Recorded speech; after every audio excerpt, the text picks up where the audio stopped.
Thinking of You by Robert P. Fitton. Koppel hated the ubiquitous Hubric. He watched the freighter move through dead space. Green lantern beacons pulsed at intervals along its extensive hull, and the rear engine cones were masked in a brilliant crimson glow. Under the Hubric's watchful eye, it was Koppel's job to monitor the canisters in the cargo bays. He plugged the computer into the console data jack. His head, shaved and covered with a blue healing patch, still ached. Although he had refrained from taking the pain easer, he now shook the vial of orange liquid and poured it quickly down his throat. His station readings were complete and the yellow letters flashed on the computer screen. Freighter Praktiken. Register 683310922. Mission Earth Ponds Mining Station number 7. Space Colony 10. Duration 45 days, 3 hours, 15 minutes. Cargo bay pressure 34 to 35, canisters 112 to 115. He closed his eyes while the pain easer kicked in. The mission was finally nearing its completion. Fleet Command had ordered Koppel to join the Praktiken because he had expertise with the Hubric and the canisters, but Wooden failed to give him due respect. Koppel hated Wooden. He scanned down the bays for the Hubric and focused on the forward viewer. The communications transmission had overridden the screen's image. Commander Wooden talked with the commissioner of SC-10, and in the lower right-hand corner, the countdown clock ticked away the seconds. 2 hours, 5 minutes, 22 seconds. Commander Wooden, you have responsibilities as skipper of the Praktiken, but I am responsible for the lives of 18 million people. Wooden pointed at him. You're being over-anxious, Commissioner. Why do you say that? Asked the commissioner. We have cut speed to hyperlight and we're decelerating. This colony is operating on minimal power, Commander. Without the Crontium, we have no power. This is a colony, not a planet. As I told you throughout this voyage, Fleet will take care of this. Whether you like it or not, it will be another 2 hours before we reach you. The commissioner paused. Well, you understand my concern. Please, Commissioner, we've come this far. Just relax. Koppel deactivated the monitor. His head still ached. Then he heard the Hubric speak from behind. Your hatred of Wooden may interfere with your assignment. Koppel spun around. He stood and looked up at the lean robot's black shell. Its transparent round head and larger-than-human skull pulsed with red and orange thoughts. When it scanned his mind, its impulses froze green and red. I didn't ask for your opinion, Hubric. Its impulses slowed and stopped. And I don't need you reading my mind again. Evaluation of vessel personnel is my primary function. I must evaluate and assist. Look, I disagree with Fleet Command's new policy. Humans should perform human tasks.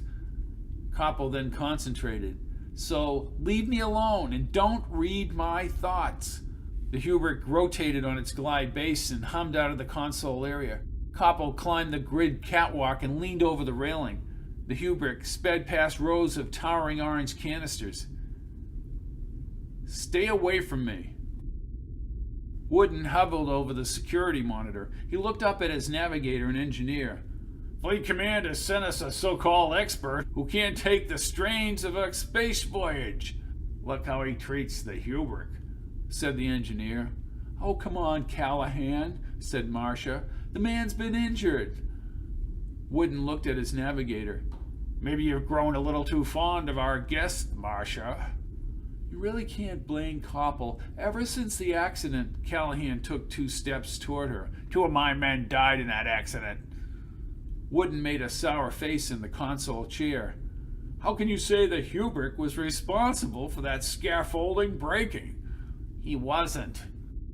Ever since Koppel's come on board, he's giving me nothing but static. And I'm not in the mood for static, no sir. We're going to deliver those Crontium canisters to SC-10. Marcia spoke in a low voice as she gazed back at Wooden. Crontium is very dangerous.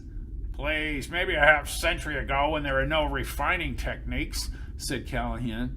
No, I've read the discs. Instruments going wild, machinery failing, entire fleets disappearing into deep space.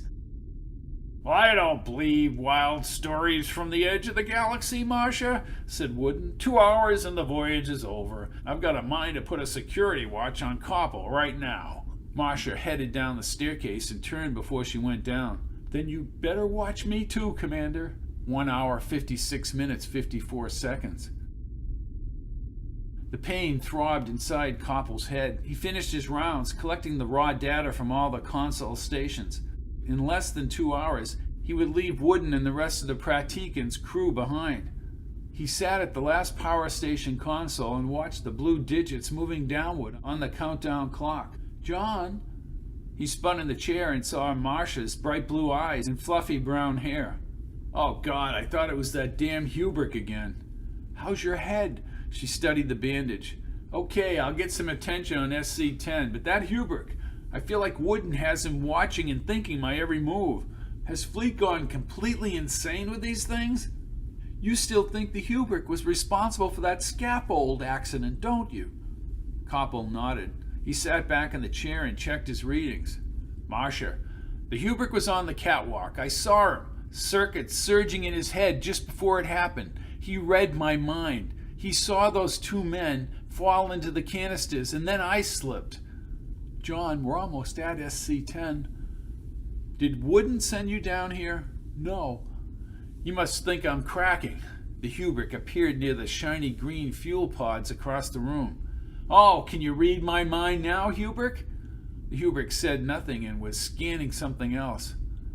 John, let's go back to the recreation quarters. No, I have to take these readings, do my job until I get to SC-10. He plugged his computer back into the jack. What in God's name is this? She rushed over and checked the screen. What's the matter? What's the matter? These readings, the canisters.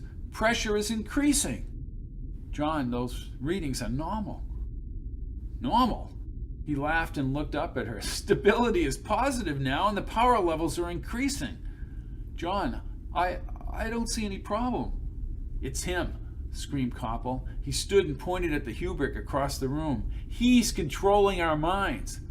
John, just leave me alone. Leave me alone, Marcia. Koppel watched her leave. He drew his Nakor pistol and slowly moved toward the other room. The Hubric had left. Marcia had not seen what was apparent on the screen. The pressure gradients would increase if the power levels rose. Then the canisters would explode and destroy the freighter. He sat and rechecked the readings. He heard the portal doors open and Callahan walked into the room. Callahan, you need to see this. John, I've been ordered by Wooden to escort you back to your quarters.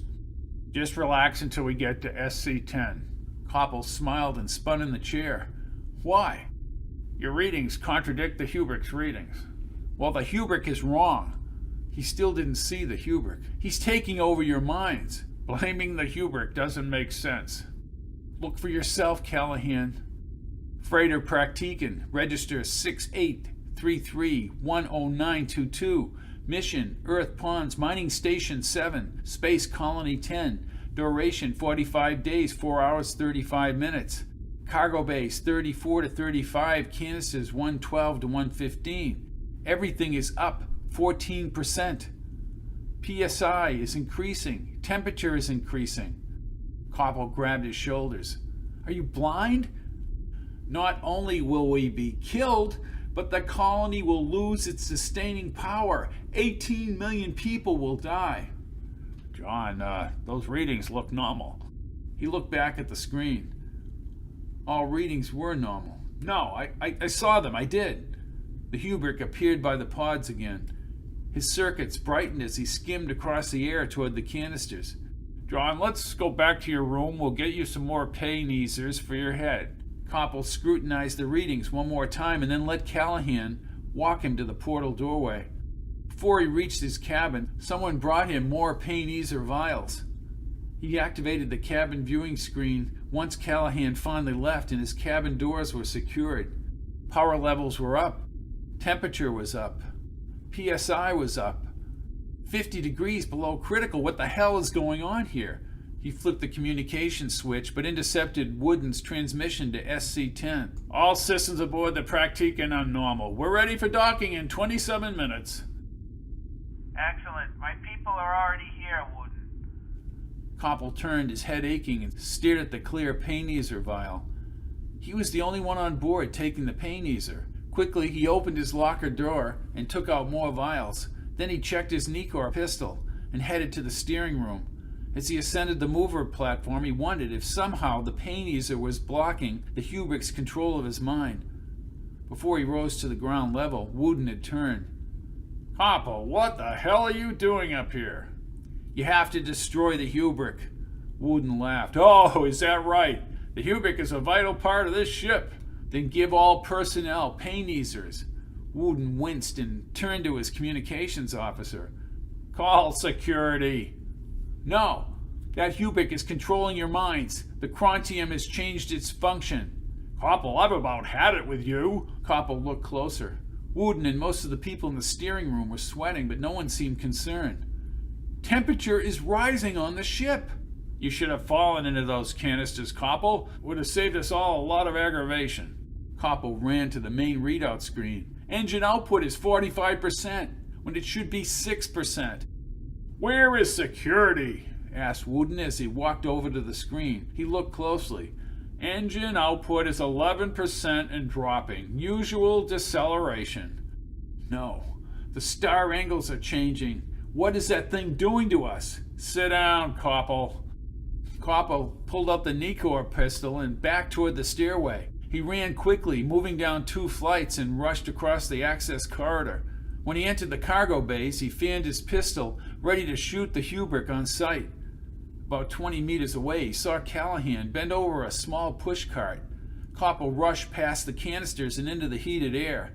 Callahan, you have to help me. The engineer, red and sweaty, appeared near collapse. John, put down the pistol. Where's the Hubric? Look at you, you're sweating. This ship is being heated by the canisters. Callahan smiled and began climbing the catwalk ladders. When he reached the top, he pushed the code, opening the canister, and the bright blue light covered his face. Koppel watched in disbelief as the engineer bent his knees and dove toward the canister light. No! He turned and held out his pistol. Hubric! Hubric! Stop right there, Koppel. Koppel fired without looking, knocking down 2 security guards. He dashed for the freight platform. Pistol fire erupted around him as he slid across the platform. He crawled up the readout console and pushed more buttons to stop the collapse. They were all saying that he had just murdered Callahan. He moved away from the console and clawed his way up the service ladder to the engine cones. The prodigious energy hummed all around as he ran down the grid. At the first monitoring station, he activated a readout. In just 13 minutes, temperature inside the canisters would reach critical, and the freighter would explode. John, this is Marsha. Her voice echoed over the ship's internal system. John, please, you're suffering from delusions. Put down the pistol. No harm will come to you. The Praktiken remained on a collision course, or at best, a gravitational skip into space. Koppel had 2 choices as he ran along the catwalks. By manually overriding the steering systems, he would divert the colony collision, buying time to slow the freighter. Or he could kill the Hubric. He had 11 minutes before impact, probably less before the canisters reached a critical mass. He reached Sector 9, housing the primary steering systems. But as he activated the outside control computers, the Hubric's voice resonated throughout the console. You will stay clear of the steering room, Koppel. It is only a matter of time before I find you. Murderer! There are 18 million inhabitants on SC-10. You are insane, Koppel. You have put the freighter's crew in peril, and you will die. Koppel removed another pain easer vial from his jumpsuit and swigged the orange liquid. Then he dropped it, and the vial shattered when it hit the floor. He rushed to the sector hatch and secured it. As he ran back to the console, the clock in the corner screen counted down to critical mass. Worrying about the impact was irrelevant. On the steering room monitor, Wooden sat at one of the consoles, oblivious to the warning lights flashing around him. To his right, the Krontium's temperature threatened all their lives, as well as the colony. Stability is going negative.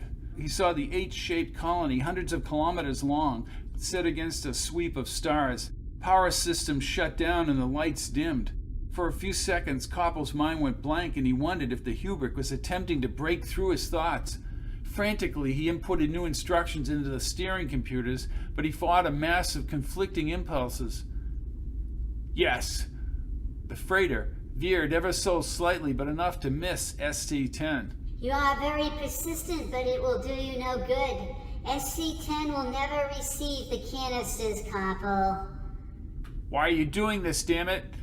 He wiped the sweat from his brow. The temperature inside the ship was increasingly uncomfortable. I will surpass the effects of the pain easer. No. He looked in the viewer. The colony reported the Praktiken was heading directly toward its center. What have you done? What have you done? Koppel studied the reading. Somehow the Hubric had taken over his thoughts. This is ludicrous. The chilling realization that the Hubric might be in control shook him. He watched the warning lights flashing and counted down the seconds on the clock. You cannot escape me, Koppel. Koppel used all his strength to input the proper sequence to reverse the pressure gradient. A hidden pressure pulled at his fingers. One more equation would implement a reduction in pressure. He put his fingers to the keyboard but was jolted and thrown back across the room. His nerve endings tingled as he slowly opened his eyes. His vision still blurred. Masha, Wooden, and Callahan looked down at him. Think he's all right, Skipper. Callahan, you're dead. In the canisters. And you have lost the bet, John. Bet? Masha smiled as he sat up. You said you could do it. The colony. Koppel leaped to his feet and Callahan restrained him. Reduce the pressure gradient before it's too late. John, it's all over. The Hubric won. Koppel looked across the steering room. The smooth Hubric, transparent brain pulsing with light, hovered above the floor. The mind is easily controlled. Callahan smiled. You had terror in your eyes, like the ship was really going to blow up. Koppel kept staring at the Hubric. Kill him now. What? Asked Wooden. I think this wager has gone too far. The Hubric is essential to the functioning of this freighter. Stop him now before it's too late. Koppel scanned the console readout. SC-10 came into range. Quickly he rushed over and drew up the canister information. There it is. Wooden looked at Callahan and crossed his arms. There what is? Pressure gradients increasing. Koppel spun around looking for a pistol. You have to kill the son of a bitch now. Those readings are normal, said Wooden. No. Koppel rushed the Hubric and pounded. Was unable to break through the impenetrable shell. Security guards surrounded him and pulled him back. My God, he couldn't take it. It's him, not the Hubric, said Wooden. Bring him down for observation. Please believe me. The commissioner had informed the security engineers that relief was on the way. The Praktiken was visually tracked now. The sleek green vessel had been traveling for 4 months with the emergency shipment. Now the colony had hope, but knowledge of the pending disaster would remain classified for 2 generations. Raised Commander Wooden on the channel, unable to comply. Communications are out, sir. An intense white light spread across the screen and the commissioner shielded his eyes. He ran to the observation window as the explosion spread from a central locus and slowly dissipated. Praktiken had disappeared off the screens. Space was dead. Your orders, Commissioner? The commissioner tightened his brow and squinted at the stars. He spoke in a low, determined voice. Call the Hubric. I need help.